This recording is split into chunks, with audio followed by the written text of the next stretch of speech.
ಎಲ್ಲರಿಗೂ ನನ್ನ ನಮಸ್ಕಾರಗಳು ಫ್ರೆಂಡ್ಸ್. ನಿಮಗೀಗ ನಾನು ತೋರಿಸ್ತಾ ಇದ್ದೀನಿ ನುಂಗುನಾಚ್ ವಿಲೇಜ್ ಫ್ರಮ್ ಥೈಲ್ಯಾಂಡ್. ಇದು ಬ್ಯಾಂಕಾಕಲ್ಲಿದೆ ಸ್ನೇಹಿತರೆ. ಪ್ರತಿಯೊಬ್ಬರು ಏನು ಅನ್ಕೊತಾರೆ ಅಂದರೆ ಥೈಲ್ಯಾಂಡ್ ಅಂದರೆ ಒಂದು ಲಕ್ಸುರಿಯಸ್ ಟ್ರಿಪ್ಪು, ಮೋಜ್ ಮಾಡೋ ಟ್ರಿಪ್ಪು ಅಂತ ತಿಳ್ಕೊತಾರೆ. ಬಟ್ ಇವತ್ತು ನೋಡಿ, ನಮಗೆ ವೆಯೋಮಾರ್ಟ್ ಕಂಪ್ನಿಯಿಂದ ಇವತ್ತು ಇಲ್ಲಿ ಅಗ್ರಿಕಲ್ಚರ್ ಎಜುಕೇಷನ್ ಮಾಡೋದಕ್ಕೆ ಒಂದು ಒಳ್ಳೆ ವೇದಿಕೆ ಸ್ನೇಹಿತರಲ್ಲಿ. ಕುಡಿಯೋಕ್ಕೆ ನೀರು ಸಿಗಲ್ಲ. ಕುಡಿಯೋ ನೀರು ಕೇವಲ ಅರ್ಧ ಲೀಟ್ರ್ ಬಾಟ್ಲಿ 70 ರೂಪಾಯಿ ತೊಗೊತಾರೆ ಸ್ನೇಹಿತರೆ. 70 ಬಾತಲ್ಲಿ ತೊಗೊತಾರೆ. ಬಟ್ ಅರ್ಥ ಮಾಡ್ಕೊಳ್ಳಿ, ಇಲ್ಲಿ ಇವತ್ತು 700 ಎಕರೆನ ಅಗ್ರಿಕಲ್ಚರ್ ಮಾಡಿದ್ದಾರೆ ಸ್ನೇಹಿತರೆ. ಇಲ್ಲಿರುವಂತಹ ಎಲ್ಲ ರೀತಿಯ ಹೂವುಗಳು ಇನ್ನೂ ಒಳಗಡೆ ತುಂಬ ಇದೆ, ನೋಡ್ಬೋದು. ಇದೇ ನೀವು ದಯವಿಟ್ಟು ಅಗ್ರಿಕಲ್ಚರ್ ಬಗ್ಗೆ ಯಾರ್ಯಾರಿಗೆ ಇಂಟ್ರೆಸ್ಟ್ ಇದೆ ಪ್ರತಿಯೊಬ್ಬರು ಕೂಡ ಥೈಲ್ಯಾಂಡಿಗೆ ಬಂದಾಗ ಇಲ್ಲಿಗೆ ನುಂಗುನಾಚ್ ನೋಡಿ, ನುಂಗುನಾಚ್ ವಿಲೇಜ್ ಇದು ಹತ್ತತ್ರ 700 ಎಕರೆ ಇದೆ. ತುಂಬ ಅಗ್ರಿಕಲ್ಚರಲ್ಲಿ ಎಲ್ಲ ರೀತಿಯ ಅಗ್ರಿಕಲ್ಚರ್ ಇದೆ ಸ್ನೇಹಿತರೆ. ಪ್ರತಿಯೊಬ್ಬರು ಕೂಡ ಬಂದಿಲ್ಲಿ ಇದನ್ನು ಒಂದು ಸ್ಟಡಿ ಮಾಡಿದ್ರೆ ತುಂಬ ಅಧ್ಯಯನ ಚೆನ್ನಾಗಿದೆ.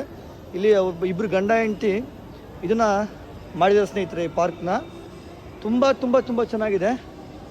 ಬಂದು ನೋಡ್ಬೇಕಷ್ಟೇ, ಬಂದಾಗ ಗೊತ್ತಾಗುತ್ತೆ. ಭಾಳ ವಿಡಿಯೋ ಮಾಡೋಕ್ಕಾಗೋದಿಲ್ಲ, ಯಾಕಂದರೆ ಭಾಳ ಲಾಂಗ್ ಇದೆ. ಅವ್ರು ಹೇಳೋ ಪ್ರಕಾರ 700 ಎಕರೆ ಇದೆ ಅಂತ ಹೇಳ್ತಾ ಇದ್ದಾರೆ. ಎಲ್ಲ ರೀತಿಯ ಹೂವುಗಳು ಬೆಳೆಸಿದ್ದಾರೆ ಮತ್ತು ಫುಲ್ಲು ಹೈಜೆನಿಕ್ ಆಗಿದೆ ನೋಡಿ. ಇಲ್ಲಿ ಕುಡಿಯೋಕ್ಕೆ ನೀರು ಸಿಗಲಿಲ್ಲಂಥ ದೇಶದಲ್ಲಿ ಅಗ್ರಿಕಲ್ಚರ್ನ ಎಷ್ಟು ದೊಡ್ಡ ಮಟ್ಟಿಗೆ ಡೆವಲಪ್ಮೆಂಟ್ ಮಾಡಿದ್ದಾರೆ ಅಂದರೆ ಹ್ಯಾಟ್ಸ್ ಆಫ್ ಅಂತ ಹೇಳ್ಬೇಕು ಅವರಿಬ್ಬರಿಗೂ. ತುಂಬ ನೋಡಿ ಅಗ್ರಿಕಲ್ಚರ್ ಇವತ್ತು ಒಂದು ಡೇ ಫುಲ್, ಇವತ್ತು ನಮ್ಮದು ಕಂಪ್ನಿಯಿಂದ agriculture education full one day full ಇಲ್ಲೇ ಇದೆ ಸ್ನೇಹಿತರೆ. ನೋಡಿ, ನಾನು ನಿಮಗಿನ್ನೂ ಜಸ್ಟ್ ಎಂಟ್ರೆನ್ಸ್ ತೋರಿಸ್ತಾ ಇದ್ದೀನಿ. ಒಳಗಡೆ ಅಂತೂ ಇನ್ನೂ ತುಂಬ ಅದ್ಭುತವಾಗಿದೆ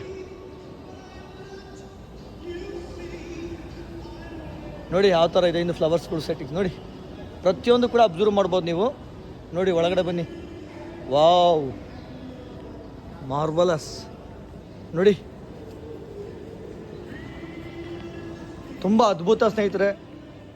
ಥೈಲ್ಯಾಂಡಿಗೆ ಬಂದಾಗ ಪ್ರತಿಯೊಬ್ಬರು ಕೂಡ ಈ ಪ್ಲೇಸ್ನ ಬಂದು ನೋಡ್ಬೇಕಂತ ಎಲ್ಲರಿಗೂ ಕೇಳ್ಕೊಳ್ತೀನಿ. ಅಗ್ರಿಕಲ್ಚರ್ ಸಂಬಂಧಪಟ್ಟಂಗೆ ತುಂಬ ಅದ್ಭುತವಾಗಿ ಮಾಡಿದ್ದಾರೆ ನೋಡಿ. ಕುಡಿಯೋಕ್ಕೆ ನೀರಿಲ್ಲ ಈ ದೇಶದಲ್ಲಿ ಸ್ನೇಹಿತರೆ. ಪೆಟ್ರೋಲ್ ಡೀಸೆಲ್ ತುಂಬ ಕಡಿಮೆ, ನೀರು ತುಂಬ ಕಾಸ್ಟ್ಲಿ. ಅಂಥ ದೇಶದಲ್ಲಿ ಇವತ್ತು ಅದ್ಭುತವಾಗಿ ಅಗ್ರಿಕಲ್ಚರ್ ಮಾಡಿದ್ದಾರೆ. Thank you so much.